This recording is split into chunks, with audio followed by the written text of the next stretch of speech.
Hello friends, मैं हूं आर्यन और आप देख रहे हैं आपका अपना चैनल स्टडी विद आर्यन।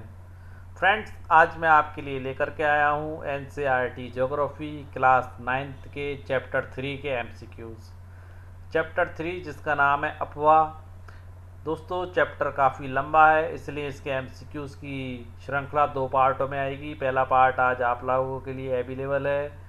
पहले पार्ट के अंतर्गत हम लोगों ने कवर किया है हिमालय की नदियों से संबंधित एमसीक्यूज़ और प्रायद्वीपीय नदियों से संबंधित एमसीक्यूज़। ओके फ्रेंड्स, वीडियो को स्टार्ट करने से पहले आप लोगों से रिक्वेस्ट है कि चैनल को सब्सक्राइब कर दीजिए और वीडियो को पूरा लास्ट तक ज़रूर देखिए। आगे बढ़ते हैं अपने आज के प्रश्न की ओर। देखिए आज का पहला प्रश्न, अपवाह शब्द व्याख्या करता है, यानी कि अपवाह शब्द किस चीज़ की व्याख्या करता है? हिमालय पर्वत श्रृंखला की। विकल्प दूसरा, एक क्षेत्र के नदी तंत्र की। विकल्प तीसरा, एक क्षेत्र की द्वीप समूह की। विकल्प चौथा, एक क्षेत्र के तटीय मैदान की। तो मैं आप लोगों को बता देता हूं दोस्तों, अपवाह जो शब्द है वो एक क्षेत्र के नदी तंत्र की व्याख्या करता है, या यूँ कह सकते हैं कि एक क्षेत्र के नदी तंत्र की और उस क्षेत्र में बहने वाली नदियों की। क्योंकि दोस्तों, गुरुत्वाकर्षण के प्रभाव से पृथ्वी की सतह पर नदियों और धाराओं के रूप में बहने वाली पानी की मात्रा जो होती है उसे अपवाह कहा जाता है, कि कितनी स्पीड से, किस ढाल के अकॉर्डिंग या किस गुरुत्वाकर्षण के प्रभाव के कारण कौन सी नदियाँ कितनी तेज और कितनी धाराओं में बह रही हैं। देखिए अगला प्रश्न, अपवाद द्रोणी के संदर्भ में निम्नलिखित कथनों पर विचार कीजिए। पहला, विभिन्न दिशाओं से छोटी छोटी धाराओं का एक साथ आकर मिलना। एक जगह एकत्रित धाराओं द्वारा मुख्य नदी का निर्माण करना। अंततः नदी आदि का निकास किसी बड़े जलाशय जैसे झील, समुद्र या महासागर में होना। एक नदी तंत्र द्वारा जिस क्षेत्र का जल प्रवाहित होता है उसे अपवाद द्रोणी कहते हैं। अब देखिए, उपरोक्त कथनों में से कौन सा कथन सत्य है? केवल पहला कथन सत्य है, केवल दूसरा कथन सत्य है, केवल तीसरा व चौथा सत्य है, या उपरोक्त सभी कथन सत्य है? तो दोस्तों, इस प्रश्न का उत्तर है घ, यानी कि सभी विकल्प जो दे रखे हैं वो सत्य है। देखिए, विभिन्न दिशाओं से छोटी छोटी जो धाराएं आकर के मिलती हैं वो अपवाद द्रोणी कहलाती है। और एक जगह जो सारी धाराएं एकत्रित होते हैं उनके द्वारा मुख्य नदी का निर्माण किया जाता है, और ये सारी मुख्य नदी जो होती है वो मिल करके अंत में किसी बड़े जलाशय में, जैसे कि झील हो, समुद्र हो या महासागर में मिलती है। और दोस्तों, इस पूरे सिस्टम को, इस नदी तंत्र द्वारा उस क्षेत्र का जल जो प्रभावित होता है वो सब कुछ अपवाद द्रोणी कहलाता है। आगे बढ़ते हैं। देखिए, विश्व की सबसे बड़ी अपवाह द्रोणी है नील नदी, हांगो नदी, ब्रह्मपुत्र नदी, अमेजन नदी। तो दोस्तों, विश्व की सबसे बड़ी अपवाह द्रोणी आपकी अमेजन नदी को माना जाता है। देखिए प्रश्न नंबर चौथा, भारत में किस नदी की अपवाह द्रोणी सबसे बड़ी है? विश्व की मैंने आप लोगों को बता दी, अमेजन की है, भारत की पूछ रहा है। गंगा, यमुना, ब्रह्मपुत्र या चंबल? दोस्तों, भारत की सबसे बड़ी नदी आपकी चंबल है, वो गंगा है। तो दोस्तों, भारत की अपवाह द्रोणी सबसे बड़ी भी गंगा नदी की ही है। ओके दोस्तों, तो एक चीज़ और बता देता हूँ, अगर भारत की जो गंगा नदी है उसी अपवाह द्रोणी की बात करें तो 8.6 लाख वर्ग किलोमीटर क्षेत्र में फैली हुई है, और देश के भूमि द्रव्यमान का सबसे बड़ा हिस्सा कवर करती है। यह भारत के सबसे बड़े विशाल नदी तंत्रों में से एक है, जिसमें हिमालय से लेकर प्रायद्वीपीय भारत की नदियां शामिल हैं। आगे बढ़ते हैं दोस्तों, गंगा नदी एकमात्र ऐसी नदी है जिसमें आपकी हिमालय की नदियाँ और प्रायद्वीपीय नदियाँ दोनों इसमें आकर के शामिल होती हैं। देखिए अगला पॉइंट, अगला प्रश्न आपका पांचवा प्रश्न। देखिए, जल विभाजक के संदर्भ में निम्नलिखित कथनों पर विचार कीजिए। कोई भी ऊंचा क्षेत्र जैसे पर्वत या उच्च भूमि जो दो पड़ोसी अपवाह द्रोणियों को एक दूसरे से अलग करती है वह जल विभाजक कहलाती है। या फिर कोई भी ऊंचा क्षेत्र जैसे पर्वत, पठार या उच्च भूमि जो दो पड़ोसी अपवाह द्रोणियों को एक दूसरे से जोड़ती है। देखिए, उपरोक्त कथनों में से कौन सा कथन सत्य है? केवल पहला सत्य है, केवल दूसरा सत्य है, केवल पहला व दूसरा दोनों सत्य है और उपरोक्त सभी कथन सत्य है। दोस्तों मैं आप लोगों को बता देता हूँ, यहाँ पर जो पहला कथन दिया गया वो सत्य है, क्योंकि जल विभाजक वो ही कहलाता है दोस्तों जो अलग करता है। विभाजक यानी कि डिवाइड करना, यानी कि बांटना। तो दोस्तों कोई भी ऊंचा क्षेत्र है, जैसे पर्वत है, पठार है, उच्च भूमि, जो दो पड़ोसी अपवाद द्रोणियों को अलग करती है, वो जल विभाजक कहलाती है। आगे बढ़ते हैं। देखिए प्रश्न नंबर 6, भारत के अब्बा तंत्र की नियंत्रण भौगोलिक आकृतियों में शामिल नहीं है। जो अब्बा तंत्र की नियंत्रण भौगोलिक आकृतियाँ उसमें कौन शामिल नहीं है? हिमालय की नदियाँ, प्रायद्वीपीय नदियाँ, हिंद महासागर या गंगा नदी। तो दोस्तों मैं आप लोगों को बता देता हूँ कि हिंद महासागर जो है भारत के अब्बा तंत्र की नियंत्रण भौगोलिक आकृतियों में शामिल नहीं है। फर्स्ट ऑफ ऑल तो आप लोगों को ये चीज़ समझनी चाहिए, भारत के अब्बा तंत्र के नियंत्रण की जो भौगोलिक इकाइयाँ हैं वो दो हैं। पहली आपकी हिमालय की नदियाँ और दूसरी जो है आपकी प्रायद्वीपीय नदियाँ। ये दोनों भारत के अब्बा तंत्र की नियंत्रण भौगोलिक इकाइयाँ हैं। और गंगा नदी दोस्तों, गंगा नदी हिमालय की नदियों के अंतर्गत ही शामिल होती है। अब देखिए मैंने आप लोगों को बता दिया अब्बा तंत्र की दो नियंत्रक भौगोलिक आकृतियाँ, एक हिमालय की और एक प्रायद्वीपीय है। आगे बढ़ते हैं।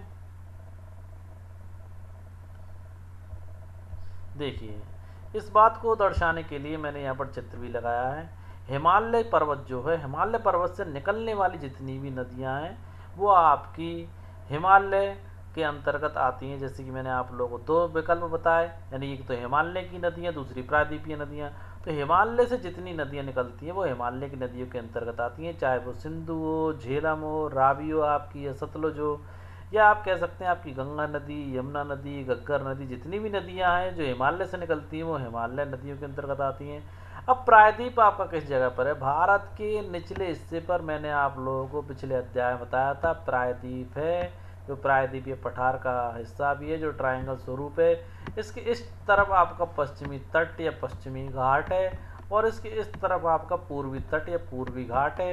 इस तरफ आपका अरब सागर है और इस तरफ आपका बंगाल की खाड़ी है। क्या है दोस्तों? बंगाल की खाड़ी है। दोनों चीज़ें अलग अलग हैं। तो दोस्तों प्रायद्वीपीय यानी कि इस वाले पोर्शन में जो नदियाँ बहती हैं वो प्रायद्वीपीय नदियों के अंतर्गत आती हैं। देखिए भारत के दो मुख्य भौगोलिक क्षेत्रों से उत्पन्न होने के कारण हिमालय तथा प्रायद्वीपीय नदी एक दूसरे से भिन्न है। बिल्कुल भिन्न है दोस्तों। हिमालय से जो नदियाँ निकलती हैं वो ऊपर की साइड में यानी कि उत्तर की साइड में, और प्रायद्वीप से निकलती हैं वो दक्षिण की साइड में। और हिमालय की अधिकतर नदियाँ दोस्तों 12 मासी यानी कि 12 महीने पानी रहता है, जबकि प्रायद्वीपीय नदियाँ दोस्तों वो वर्षा के मौसम में ही उनके अंदर पानी रहता है, और दोस्तों वो सूख भी जल्दी जाती हैं। जैसे कि देख सकते हैं कि इनमें वर्ष भर पानी रहता है, क्योंकि इन्हें वर्षा के अतिरिक्त ऊंचे पर्वतों से पिघलने वाले हिम द्वारा भी जल प्राप्त होता रहता है। किसके लिए? हिमालय की नदियों के संदर्भ में। तो हिमालय की दो मुख्य नदियाँ सिंधु और ब्रह्मपुत्र इस पर्वतीय श्रृंखला के उत्तरी भाग से निकलती हैं। इसको आप देख भी सकते हैं सिंधु और ब्रह्मपुत्र को, जैसा कि मैंने आप लोगों को यहाँ दिखाया है। सिंधु नदी और ब्रह्मपुत्र नदी को आप लोग देख सकते हैं। ब्रह्मपुत्र नदी आपकी ये रही, ये आपकी पर्वतीय श्रृंखला के उत्तरी भाग से निकलने वाली नदियां हैं। इन नदियों ने पर्वतों को काटकर गॉर्जों का निर्माण किया है। देखिए जो गॉर्ज का निर्माण किया गया यानी कि एक रास्ता जो पर्वतों को काट करके नदियों द्वारा बनाया गया है। देखिए प्रश्न नंबर 7, हिमालय की नदियों के संदर्भ में कौन सा कथन असत्य है? पहला मैंने आप लोगों को बताया अब्बा तंत्र की जो नदियां हैं वो दो पार्ट में विभाजित है, या कह सकते हैं अब्बा तंत्र को नियंत्रण करने वाले दो भौगोलिक कारक आपके हैं, एक तो हिमालय की नदियां और एक प्रायद्वीप की नदियां। तो अभी पूछ रहा है कि हिमालय की नदियों के संदर्भ में कौन सा कथन असत्य है, यानी गलत कथन कौन सा है। देखिए ये नदियाँ अपने उत्पत्ति स्थान से लेकर समुद्र तक लंबे रास्ते को तय करती हैं। दोस्तों हिमालय की नदियाँ जो हैं वो हिमानियों के द्वारा साल भर 12 मासी होती हैं, और दोस्तों ये समुद्र तक पहुंचने के लिए लंबे रास्ते को तय करती हैं। ये बात मैंने आप लोगों को यहाँ दिखाई भी है। देखिए आप देखिए हिमालय की नदियाँ सिंधु यहाँ से होते हुए आपकी सिंधु यहाँ पहुँची, या आगे नदी में होते हुए ये आपकी अरब सागर की ओर मिल रही है, यानी कि लंबा सफ़र तय करती है समुद्र में मिलने के लिए। ये अपने मार्ग के ऊपरी भाग में तीव्र अपरदन करती है।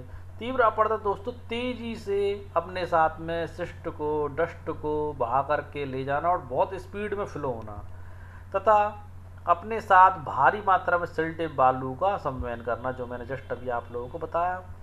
अब देखिए मध्य एवं निचले भागों में ये नदियाँ विसर्प यानी कि सांप जैसी, गोखुर यानी कि इस प्रकार की आकृति, घोड़े की नाल जैसी आकृति तथा अपने बाढ़ वाले मैदानों में बहुत सी निक्षेपण आकृतियों का निर्माण करती है। और दोस्तों ये अपूर्ण विकसित डेल्टाओं का निर्माण करती है। दोस्तों असत्य पूछ रहा है तो असत्य ये है दोस्तों, ये जो नदियां हैं, हिमालय की नदियां पूर्ण विकसित डेल्टा का निर्माण करती हैं जो ट्राइंगल स्वरूप में होता है। किसमें होता है दोस्तों? ट्राइंगल स्वरूप में होता है। यानी कि इस प्रश्न का उत्तर जो असत्य पूछ रहा है वो आपका चौथा असत्य है।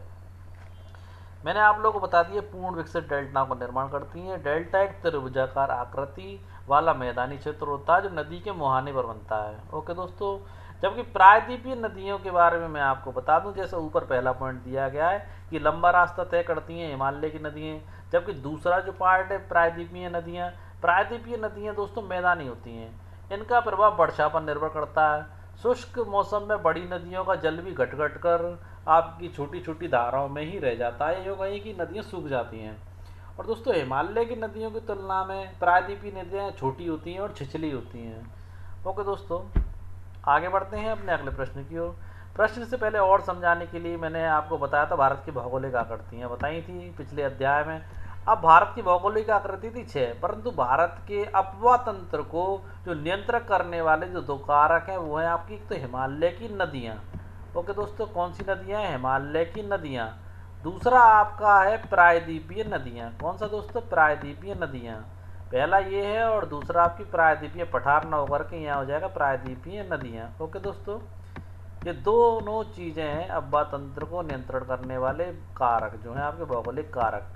अब देखिए हिमालय की नदियाँ जो हैं वो हिमालय के क्षेत्र से निकलती हैं, प्रायद्वीपीय नदियाँ जो हैं यहाँ से निकलती हुई नदियाँ हैं। ओके दोस्तों, समझ गएंगे आप। अब देखिए नदियाँ हिमालय की तरफ से निकली तो शुरुआत में क्या होता है, इनका फ्लो जो होता है काफ़ी तेज होता है, जैसे कि आप लोग यहाँ पर देख सकते हैं, अपरदन तेज होता है, जो अपने साथ साथ डस्ट को, गाद खाद को लेकर के बहती है। और मध्य भाग में दोस्तों विसर्प की आकृति का निर्माण करती है, सार्प जैसी। और दोस्तों गोखुर यानी कि घोड़े की नाल जैसी आकृति का इस्तेमाल बनाती है। और निचले भाग में दोस्तों ये क्या बना रही है आपकी, आप इसको देख सकते हैं, जैसा कि मैंने आप लोगों को बताया था कि निचले भाग में ये पूर्ण विकसित डेल्टा का निर्माण करती है। जो दिख रहा है आपको पूर्ण विकसित डेल्टा है। देखिए प्रश्न नंबर 8वां, किस नदी तथा उसकी सहायक नदियों को कहा जाता है? किसी नदी तथा उसकी सहायक नदियों को कहा जाता है। किसी नदी के बारे में पूछ रहा है, किसी नदी तथा उसकी सहायक नदियों को कहा जाता है। नदी प्रवाह, नदी अपर्दन, नदी निक्षेपण, नदी तंत्र। तो दोस्तों मैं आप लोगों को बता दूं, किसी नदी और उसकी सहायक नदियों को नदी तंत्र के नाम से जाना जाता है। देखिए किसी नदी और उसकी सहायक नदियों को एक साथ नदी तंत्र या नदी प्रणाली कहा जाता है। एग्जाम्पल के बतौर में आप लोगों को कह सकता हूँ, जैसे गंगा और तापी जो तंत्र है, इससे गंगा नदी और उसकी सहायक नदियाँ जैसे कि यमुना हुई, घग्गर हुई, गंडक, कोशी और अन्य शामिल होती हैं। और सिंधु नदी तंत्र भी आप देख सकते हैं। सिंधु नदी के अंतर्गत उसकी सहायक नदियाँ हुई आपकी सिंधु, झेलम, चिनाब, रावी, ब्यास और सतलुज जैसी नदियाँ शामिल हैं। इन सारी नदियों को शामिल होना उसका नदी तंत्र कहलाता है। प्रश्न नंबर 9, सिंधु जल समझौता संधि के अनुच्छेद 1960 के अनुसार भारत इस नदी प्रक्रम के संपूर्ण जल का कितने प्रतिशत जल उपयोग कर सकता है? 50%, 80%, 20% या 10%? तो इस प्रश्न का उत्तर है कि 20% जल यूज़ कर सकता है। वर्तमान में दोस्तों भारत ने पाकिस्तान को सिंधु जल समझौते को रोक दिया है। पाकिस्तान की आतंकवादी गतिविधियों के कारण भारत सरकार द्वारा इस जल समझौते को रोक दिया गया है। देखिए इस जल का उपयोग हम जो है भारतवासी पंजाब, हरियाणा एवं राजस्थान के दक्षिण पश्चिमी भागों में सिंचाई के लिए करते हैं। यह समझौता दोस्तों आप लोग डेट नोट कर लीजिए, 19 सितंबर 1960 को विश्व बैंक की मध्यस्थता से हुआ था। डेट नोट आप लोग कर सकते हैं, 19 सितंबर और 1960 को। कब हुआ था दोस्तों? 19 सितंबर 1960 को। किसके सहयोग से हुआ था? विश्व बैंक की मध्यस्थता से समझौता हुआ था। आगे बढ़ते हैं। देखिए प्रश्न नंबर 10वां, सिंधु नदी की लंबाई कितनी है? 2400 किमी, 2500 किमी, 2900 किमी या 3200 किमी? तो दोस्तों यहाँ आपका तीसरा विकल्प सही है। सिंधु नदी की लंबाई 2900 किमी है। सिंधु नदी जो है विश्व की लंबी नदियों में से एक है। और सबसे लंबी नदी की बात करें विश्व की, तो विश्व की जो सबसे लंबी नदी है दोस्तों वो नील नदी है, और जो उत्तरी पूर्वी अफ्रीका में है। ओके दोस्तों, प्रश्न नंबर 11वां, सिंधु नदी भारत में कहाँ से प्रवेश करती है? राजस्थान से, गुजरात से, लद्दाख से या पठानकोट से?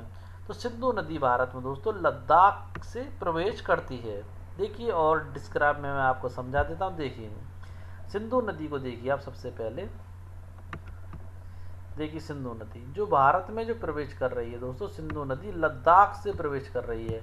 और दोस्तों आगे आप देख सकते हैं ये प्रवाहित होती हुई आपकी अब पाकिस्तान की ओर जा रही है, और यहाँ से बहती दोस्तों पाकिस्तान में आ गई, और यहाँ से लास्ट में आकर के आपके अरब सागर में मिल जाती है। देखिए दोस्तों, अगर सिंधु नदी की बात करें तो सिंधु नदी का उद्गम जो है वो मानसरोवर झील के निकट तिब्बत के मध्य से हुआ है। देखिए कहाँ है, मैप में देख सकते हैं, तिब्बत के मानसरोवर झील के समक्ष ये हुआ है।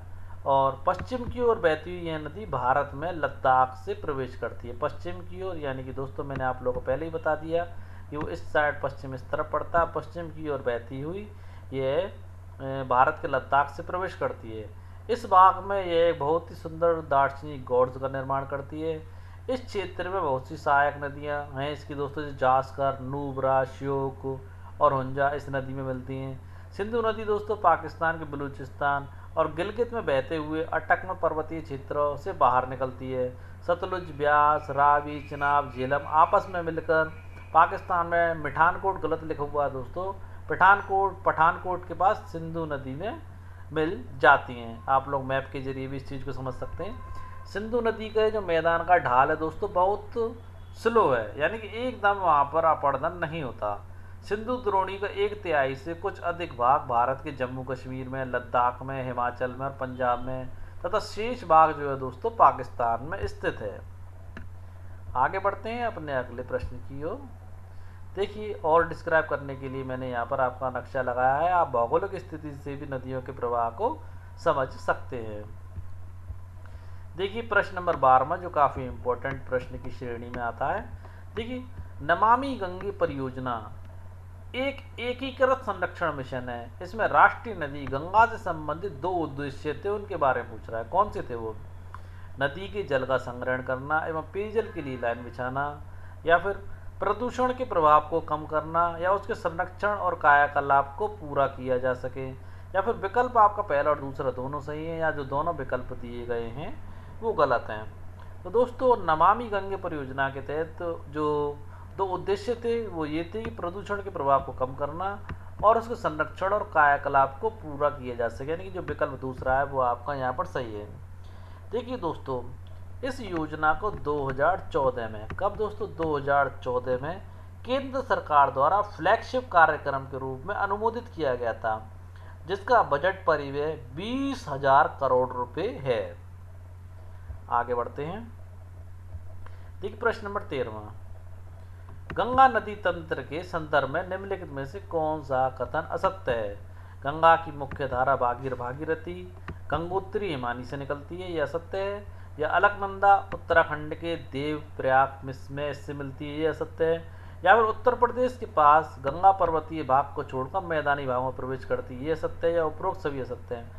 दोस्तों मैं आप लोगों को बता देता हूँ, यहाँ जो आपका तीसरा विकल्प दिया गया है वो असत्य है, क्योंकि उत्तर प्रदेश के पास गंगा पर्वतीय भाग को छोड़कर मैदानी भाग में प्रवेश नहीं करती, बल्कि ये जो है हरिद्वार के पास करती है। कहाँ करती है दोस्तों? हरिद्वार के पास। इसको लिख लेना दोस्तों, हरिद्वार के पास जो है आपकी गंगा पर्वतीय भाग को छोड़कर और मैदानी भाग में प्रवेश करती है। आगे बढ़ते हैं अगले प्रश्न की ओर। प्रश्न नंबर 14, हिमालय से निकलने वाली नदियाँ और प्रायद्वीपीय नदियों के संदर्भ में निम्नलिखित का मिलान कीजिए। यमुना, पहले मैं आप लोगों को बता देता हूँ दोस्तों, यमुना जो है आपकी हिमालय से निकलने वाली नदी है। यमुना नदी के बारे में देखिए कौन सा विकल्प सही है। तो यमुना नदी है जो हिमालय के यमुनोत्री से निकलती है, और दोस्तों ये गंगा के दाहिने किनारे के समांतर यानी कि पैरेलल बहती है तथा इलाहाबाद में गंगा में मिल जाती है। यानी कि एक तरीके से गंगा की सहायक नदी के रूप में काम करती है। घाघरा, गंडक और कोसी, दोस्तों ये नेपाल हिमालय से निकलती हैं ये नदियाँ। इसके कारण दोस्तों प्रत्येक वर्ष उत्तरी मैदान के कुछ हिस्सों में बाढ़ आ जाती है, जिससे बड़े पैमाने पर जान माल का नुकसान होता है। लेकिन दोस्तों ये वो नदियां हैं जो मिट्टी को उपजाऊपन प्रदान करती हैं और कृषि योग्य भूमि बना करके देती हैं, जो कि कृषि करने में काफ़ी सहायक होती हैं। अब बात करें चंबल नदी की, बेतवा नदी की और सोन नदी की, तो दोस्तों ये अर्धशुष्क क्षेत्रों से निकलती हैं। इनकी लंबाई कम और इनमें पानी की मात्रा कम होती है। ये नदियाँ भी गंगा नदी में मिल जाती हैं। अब बात करें हम अलकनंदा और मंदाकिनी की, तो दोस्तों अलकनंदा मंदाकिनी जो देवप्रयाग और रुद्र प्रयाग से अलकनंदा में मिलती हैं। किससे मिलती हैं दोस्तों? देवप्रयाग और रुद्रप्रयाग से अलकनंदा में मिलती हैं। और अलकनंदा उत्तराखंड के देवप्रयाग से गंगा में मिलती है। अलकनंदा कहाँ से मिलती है दोस्तों? उत्तराखंड के देवप्रयाग से गंगा में मिलती है। मैंने चित्र भी लगाया है इनको और डिस्क्राइब में समझाने के लिए। देखिए देखिए यमुनोत्री की अगर बात करें तो आप देखिए यमुनोत्री से यमुना निकल रही है आपकी, और गंगोत्री से भागीरथी आपकी जो गंगा में मिल रही है, और केदारनाथ से मंदाकिनी, और ये आपके देवप्रयाग से मिल रही है और रुद्रप्रयाग से मिल रही है, और कर्णप्रयाग से मिल रही है। और अलकनंदा आपकी देखिए, अलकनंदा को आप देख सकते हैं। और धौली गंगा, विष्णुप्रयाग, नंदप्रयाग, मंदाकिनी और पिंडर गंगा, ये सारी की सारी आपकी आप देख सकते हैं कौन सी नदी कहाँ से निकल रही है। और मैंने डिस्क्राइब में भी आप लोगों को ये बात समझा दी है। देखिए प्रश्न नंबर 15, पश्चिमी बंगाल के फरक्का में गंगा नदी मुख्य रूप से दो धाराओं में बट जाती है। उन दो धाराओं के नाम हैं भागीरथी हुगली पद्मा नदी, नर्मदा तापी नदी, गोदावरी महानदी, उपरोक्त में से कोई नहीं। तो दोस्तों पश्चिमी बंगाल के फरक्का में जो गंगा नदी है मुख्य रूप से दो धाराओं बट जाती है। उन दोनों धाराओं को दोस्तों भागीरथी हुगली और पद्मा नदी के नाम से जाना जाता है। भागीरथी हुगली और पद्मा नदी के नाम से जाना जाता है। ओके दोस्तों, देखिए दोस्तों दाईं ओर यानी कि सीधे हाथ की ओर दाईं ओर भागीरथी हुगली और बाईं ओर आपकी पद्मा नदी। ओके दोस्तों, फरक्का बैराज में होते हुए नदी के पानी को भागीरथी जो बाद में हुगली कहलाती है की ओर मोड़ जाती है, तथा शेष धारा पद्मा के रूप में पूरब की ओर बहती हुई बांग्लादेश में प्रवेश कर जाती है एवं ब्रह्मपुत्र नदी इसमें आकर मिल जाती है। दोबारा बता दूं दोस्तों, पश्चिम बंगाल के फरक्का में गंगा नदी मुख्य रूप से दो भागों में बट जाती है। दाईं ओर यानी कि सीधे हाथ वाला जो हिस्सा होता है नदी होती है भागीरथी हुगली कहलाती है, और बाईं ओर आपकी पद्मा नदी। ये दोनों दोस्तों फरक्का बैराज से होती हुए नदी के पानी को भागीरथी जो बाद में हुगली कहलाती है की ओर मोड़ देती है, तथा शेष धारा जो बचती है दोस्तों पद्मा के रूप में पूरब की ओर बह जाती है और बांग्लादेश में प्रवेश करती है एवं ब्रह्मपुत्र नदी इससे आकर के मिल जाती है। प्रश्न नंबर 16 देखिए, अंतिम चरण में गंगा और ब्रह्मपुत्र समुद्र में विलीन होने से पहले किस नाम से जानी जाती है? इंडस के नाम से जानी जाती हैं, काली सिंध के नाम से, मेघना के नाम से, या दोस्तों घग्गर के नाम से जानी जाती है? तो मैं बता दूं दोस्तों, अपने अंतिम चरण में समुद्र में मिलने से पहले आपकी गंगा और ब्रह्मपुत्र नदी जो है वो मेघना के नाम से जानी जाती है। देखिए दोस्तों, गंगा और ब्रह्मपुत्र के जल वाली ये बृहद नदी बंगाल की खाड़ी में मिल जाती है लास्ट में। आगे बढ़ते हैं। प्रश्न नंबर 17, सुंदरवन डेल्टा के संदर्भ में निम्नलिखित में से कौन सा कथन असत्य है? सुंदरवन डेल्टा के संदर्भ में कौन सा कथन असत्य है? पहला, इसका निर्माण गंगा, ब्रह्मपुत्र, मेघना नदी द्वारा किया गया है, जो कि बिल्कुल सत्य है दोस्तों। सुंदरवन डेल्टा का नाम वह पाए जाने वाली टाइफा पादप से लिया गया है। यह डेल्टा विश्व का सबसे बड़ा एवं तेजी से वृद्धि करने वाला डेल्टा है। यहाँ रॉयल बंगाल टाइगर भी पाए जाते हैं। तो दोस्तों मैं आप लोगों को बता दूं, ये डेल्टा विश्व का सबसे बड़ा तेजी से वृद्धि करने वाला डेल्टा ये बात सत्य है। और दोस्तों यहाँ रॉयल बंगाल टाइगर भी पाए जाते हैं। और दोस्तों सुंदरवन डेल्टा का नाम पाए जाने वाले टाइफा पादप से लिया गया। दोस्तों ये बात बिल्कुल गलत और असत्य है, क्योंकि दोस्तों सुंदरवन डेल्टा का नाम वहाँ पाए जाने वाले सुंदरी पादप से लिया गया है, ना कि टाइफा से। किससे लिया गया? सुंदरी पादप से। इसको नोट डाउन कर लीजिए दोस्तों, किससे लिया गया? सुंदरी पादप से लिया गया है। ओके दोस्तों,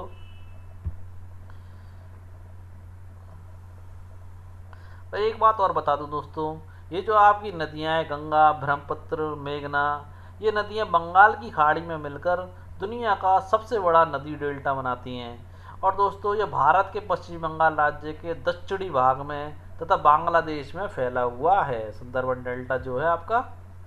आगे बढ़ते हैं, प्रश्न नंबर 17वां।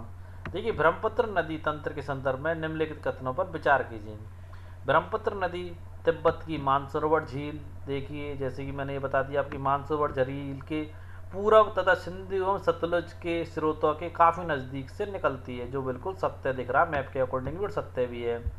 नामचा बर्मा शिखर जो है 7,797 मीटर के पास पहुंचकर यह अंग्रेजी के यू आकार के अक्षर जैसा मोड़ बनाकर भारत के अरुणाचल प्रदेश में गोर्ज के माध्यम से प्रवेश करती है, जिसे आप दोस्तों यहाँ देख भी सकते हैं, यू बना रही है और प्रवेश करती है। देखिए, दिवांग, लोहित और कैनुला और दूसरी सहायक नदियाँ इससे मिलकर असम में ब्रह्मपुत्र का निर्माण करती हैं। अब देखिए कौन सा कथन सत्य है, केवल पहला, केवल दूसरा, केवल तीसरा है, उपरोक्त सभी। तो दोस्तों यहाँ पर जितने भी कथन दिए गए ब्रह्मपुत्र नदी के संदर्भ में वो सभी सत्य हैं। आगे बढ़ते हैं, प्रश्न नंबर 19वां। प्रायद्वीपीय भारत में मुख्य जल विभाजक का निर्माण किसके द्वारा होता है? पूर्वी घाट द्वारा, पश्चिमी घाट द्वारा, दोनों द्वारा, उपरोक्त में से कोई नहीं। तो दोस्तों पश्चिमी घाट द्वारा जो है आपका मुख्य जल विभाजक का निर्माण होता है। देखिए दोस्तों, मैप को एक बार भारत के को फिर बना लेते हैं और मैप के अकॉर्डिंग मैं आप लोगों को प्लस का निशान बना देता हूँ। और यहाँ आप लोग जानते हैं, यहाँ आपका पूरब है और ये आपका पश्चिम है और ये आपका उत्तर है और ये नीचे की ओर आपका दक्षिण है। अब देखिए, ये वाला जो हिस्सा है आपका पश्चिमी तट या पश्चिमी भाग है आपका, और ये पूर्वी तट या पूर्वी भाग है। इस तरफ आपका अरब सागर है। कौन सा सागर है दोस्तों? अरब सागर है। और दूसरी ओर आपका बंगाल की खाड़ी है। क्या है दोस्तों? बंगाल की खाड़ी, बंगाल की खाड़ी है। अब देखिए, जल विभाजक यानी कि जल को बांटने वाला का प्रायद्वीपीय भारत। अब प्रायद्वीपीय भारत की बात करें तो दोस्तों ये वाला हिस्सा हो गया, यानी कि जो ट्रायंगल होता है प्रायद्वीपीय पठार वाला। तो प्रायद्वीपीय भारत में मुख्य जल विभाजक का निर्माण किसके द्वारा होता है? पूर्वी घाट द्वारा होता है, पश्चिमी घाट द्वारा, दोनों द्वारा। तो दोस्तों ये जो निर्माण होता है वो जल विभाजक का पश्चिमी घाट के द्वारा होता है। किसके द्वारा होता है दोस्तों? पश्चिमी घाट के द्वारा, यानी कि इस साइड वाले घाट के द्वारा जल विभाजक का निर्माण होता है। देखिए दोस्तों, पश्चिमी घाट द्वारा जो पश्चिमी तट के निकट उत्तर से दक्षिण की ओर स्थित है। कहाँ से? यहाँ से जाता है दोस्तों उत्तर, यानी कि ऊपर से नीचे, यानी कि दक्षिण की ओर स्थित है। देखिए दोस्तों, प्रायद्वीपीय भाग की अधिकतर मुख्य नदियाँ जैसे कि महानदी हुई, गोदावरी हुई, कृष्णा हुई, कावेरी हुई, पूरब की ओर बहती है। किस तरफ बहती है दोस्तों? यानी इस तरफ बहती है, पूरब की ओर बहती है तथा बंगाल की खाड़ी में गिरती हैं। यहाँ की सारी नदी ज़्यादा इस तरफ बहती हैं और बंगाल की खाड़ी आपकी इस तरफ है और इस तरफ ये गिरती हैं। आगे देखते हैं अपना अगला प्रश्न, प्रश्न नंबर 20वां। प्रायद्वीपीय भारत की पश्चिम की ओर बहने वाली नदियाँ हैं। जस्ट थोड़ी देर पहले आप लोगों ने देखा कि मैंने जिन नदियों का नाम लिया, जैसे कि मैंने आप लोगों को अभी बताया कि गोदावरी, कृष्णा, कावेरी जो नदियाँ पूरब की ओर बहती हैं। तो जस्ट प्रश्न चेंज हुआ यहाँ पर और प्रश्न पूछता है प्रायद्वीपीय भारत की पश्चिम की ओर, यानी कि जस्ट अपोजिट। अब तक उसने पूरब की ओर बहने वाली नदियों का आपको बताया, वो इस तरफ नहीं पश्चिम की ओर बहने वाली नदियाँ पूछ रहा है। नर्मदा एवं तापी, महानदी एवं गोदावरी, कृष्णा, कावेरी, उपरोक्त सभी। तो दोस्तों इस विकल्प यहाँ आपका पहला विकल्प बिल्कुल सही है। जो नर्मदा और कावेरी हैं वो पश्चिम की ओर बहने वाली नदी हैं। देखिए, पश्चिमी घाट से पश्चिम में बहने वाली अनेक धाराएं हैं। नर्मदा एवं तापी दो हैं जो काफ़ी बड़ी नदियां हैं पश्चिमी घाट की, जो कि पश्चिम की तरफ बहती हैं और ज्वार नदमुख का निर्माण करती हैं। ओके दोस्तों, बाकी जो नदियां आपकी महानदी, गोदावरी, कृष्ण और कावेरी ये पूरब की ओर बहती हैं। देखिए प्रश्न नंबर 21वां। किस नदी के संरक्षण के लिए मध्य प्रदेश सरकार द्वारा नमामि देव नमट नाम की योजना प्रारंभ की गई थी? तापी द्रोणी के लिए, या आपकी गोदावरी नदी के लिए, या महानदी के लिए, नर्मदा नदी के लिए? तो इस प्रश्न का उत्तर आपका चौथा, नर्मदा नदी के लिए। देखिए दोस्तों, नर्मदा नदी के संरक्षण और पुनरुद्धार के लिए नमामि देवी नर्मद सेवा यात्रा शुरू की गई।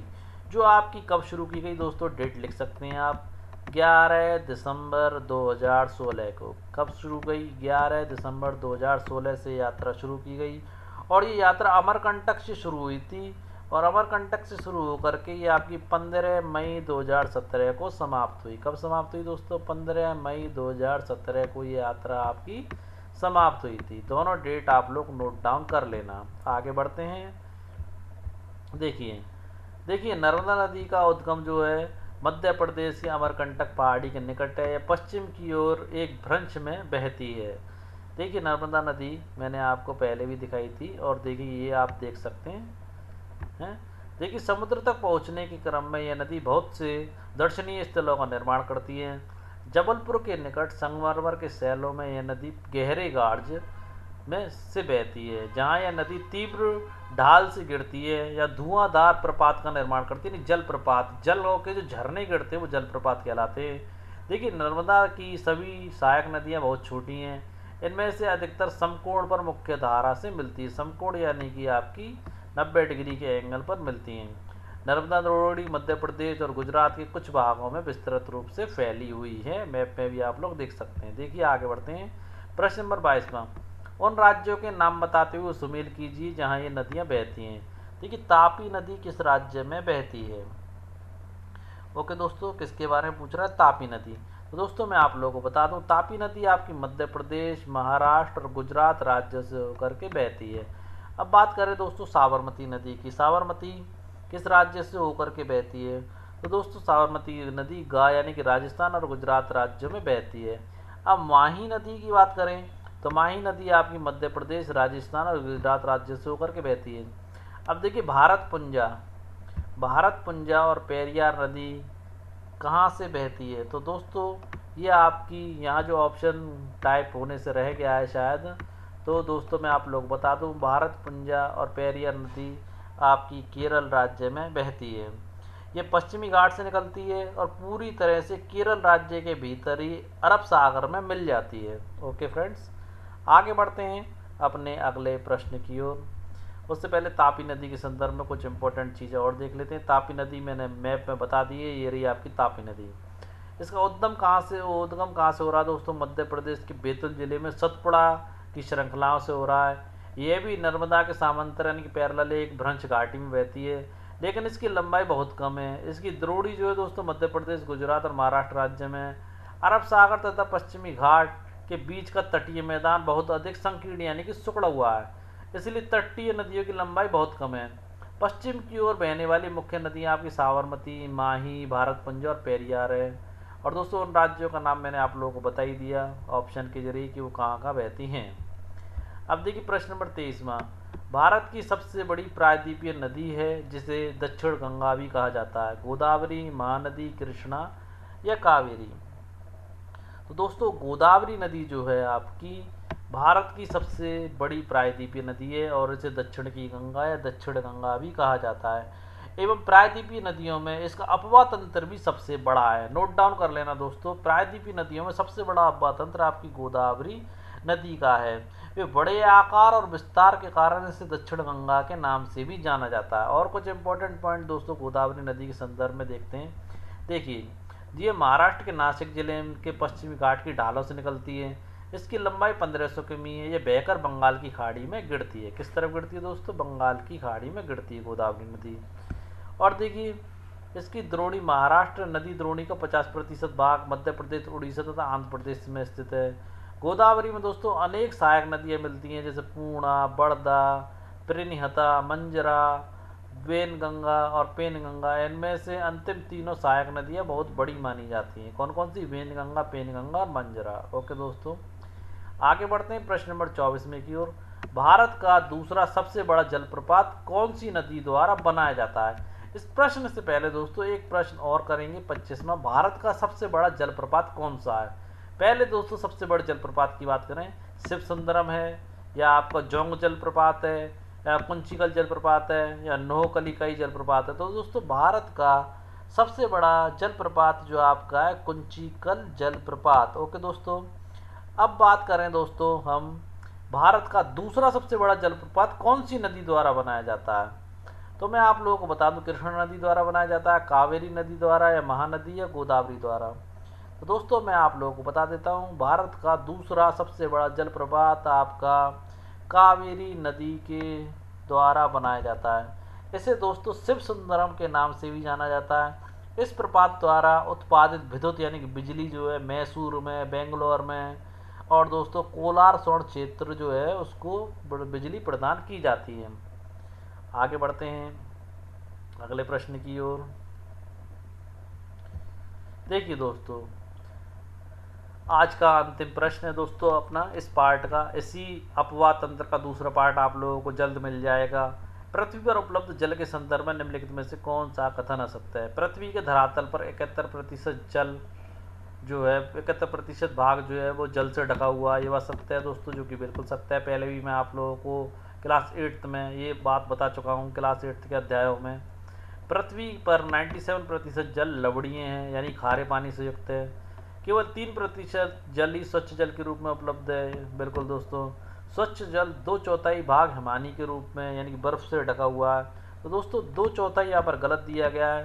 तो स्वच्छ जल जो है वो 3/4 जो भाग है वो हिमानी के रूप में, यानी कि इस प्रश्न का जो चौथा विकल्प है वो बिल्कुल गलत यहाँ पर दे रखा है। थोड़ा और डिस्क्राइब करूँगा इसको। देखिए, जैसे कि मैंने अपने क्लास 8th के चैप्टर 2 में किया था। देखिए दोस्तों, महासागर को जल लवणीय है यानी कि खारा है और मानव उपयोग के लिए उपयुक्त नहीं है। लवण जो आलवण जल केवल 2.7% ही है और इसका 70% भाग बर्फ़ की चादरों और आप कह सकते हैं हिमालयों के रूप में अंटार्कटिका, ग्रीनलैंड और पर्वतीय प्रदेशों में पाया जाता है। अपनी स्थिति के कारण दोस्तों ये जल मनुष्य की पहुंच से बाहर है, इसलिए केवल 1% जल जो है आपका आलवण जल उपलब्ध है, यानी पीने लायक, मनुष्य के यूज़ करने लायक और वह मानव उपयोग के लिए उपयुक्त है।